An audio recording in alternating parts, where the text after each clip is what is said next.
I'd like to give you a quick introduction to the relatively new publication, Aviation English for ICAO Compliance, by Henry Emery and Andy Roberts, and published by Macmillan Press. The main purpose of this introduction is for the benefit of our teachers and also our students.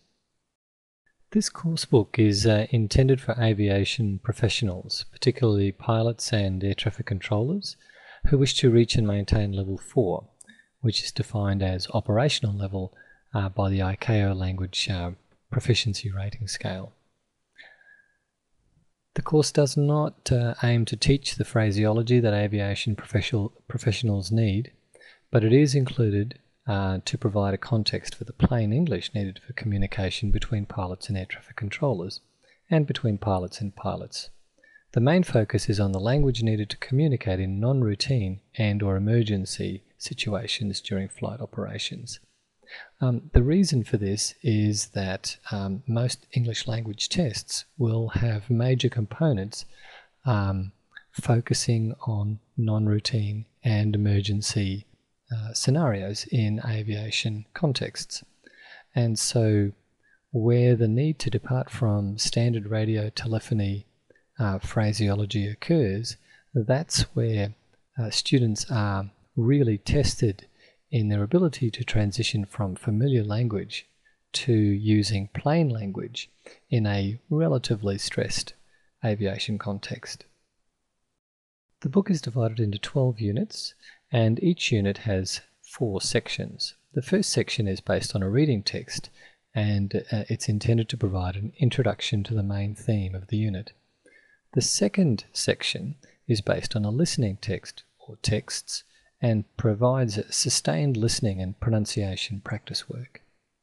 The third section is based on an emergency or non-routine flight operation scenario.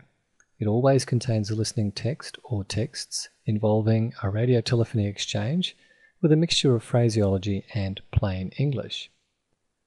And the fourth section is an extension section, which includes further practice, consolidation, and extension of language taught within the unit.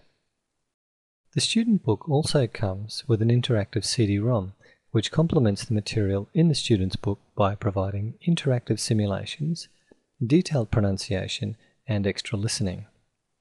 The CD-ROM material is split into 12 units which match those of the student's book, and it has 2 sections.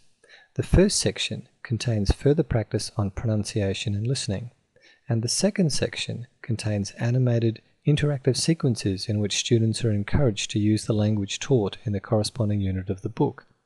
Students can compare their own speech with model responses and take the role of the characters in the animation. The student book also contains a specially adapted version of the Macmillan English Dictionary Pronunciation CD-ROM, containing additional aviation vocabulary.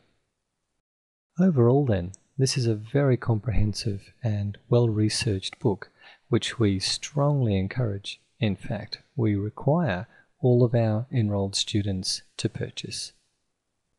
Let's have a quick look at the table of contents now. And the reason for this is that quite often pilots and air traffic controllers asking us for help in order to prepare for the ICAO Aviation English test don't have time to do the entire course book. And so what we need to do is focus their efforts on their weak areas. And that's why it's important for students and of course also teachers to be quite familiar with the contents of the book so that they can direct the students to the appropriate areas, thereby making most efficient use of the time that we have. We generally start all of our students at Unit 1. Not just because it's the first unit in the book, but simply because it is a good introduction overall to the structure of the book, and it allows students to become familiar with how the book works. The first unit topic is runway incursion, and it covers avoiding miscommunication, airport layout, ground operations, and the language development section. Under pronunciation, it also covers the ICAO alphabet and numbers, and in vocabulary, it covers communication, prepositions, and verbs describing actions and position. So this is a fairly good grounding for all of our students. And it also provides the teachers an opportunity to further gauge the strengths and weaknesses of each of our students. It's worth knowing where some of the really important things are. For example, past tense endings in Unit 2, and also confirming and disconfirming in Unit 2. And then, for example, if we have pronunciation issues between b and p, that's covered in Unit 3, whereas the s, sh, z, and z sounds are covered in Unit 8. Unit 8 also covers meteorology as a topic, so that may be of interest as well.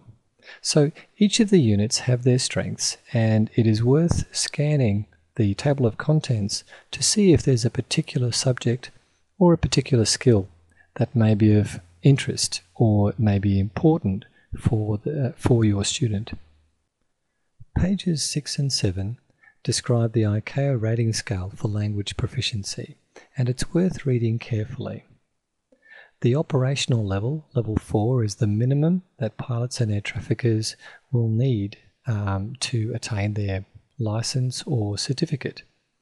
And it's worth knowing what level the candidate needs to aim for to achieve this operational level 4 in each of the skill areas: pronunciation, structure, vocabulary, fluency, comprehension, and interactions. This is important because, particularly if the candidate doesn't have much time, it's important to focus on the areas that they actually need. So that has been a short overview of this book, Aviation English for ICAO Compliance, a book we strongly recommend and are very pleased to include in the courses that we offer.